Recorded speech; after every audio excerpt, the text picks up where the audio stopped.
Umurtqa pog'onasi bu tanangizni ushlab turadigan mustahkam va egiluvchan tuzilma bo'lib, u miyangiz bilan tanangizning qolgan qismi o'rtasidagi aloqani himoya qiladi. U bosh suyagining pastki qismidan tos suyagacha cho'ziladi va umurtqalar deb ataladigan 33 ta suyakdan tashkil topgan. Ularning orasida esa zarbani yumshatuvchi disklar joylashgan. Umurtqa pog'onasining asosiy vazifasi tanani tik tutish, orqa miyani himoya qilish va harakatni ta'minlashdir. U bir nechta bo'limlarga bo'linadi. Bo'yin, ya'ni servikal qismi boshni ushlab turadi va aylanishga imkon beradi.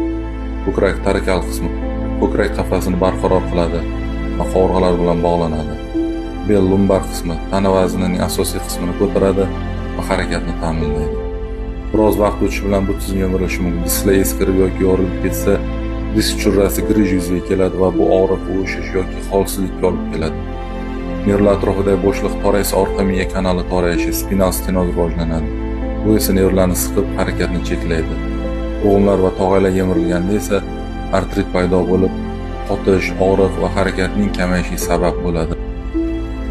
Kanalimizga a'zo bo'ling va bundan ham qiziq videolarni ko'rishga davom eting.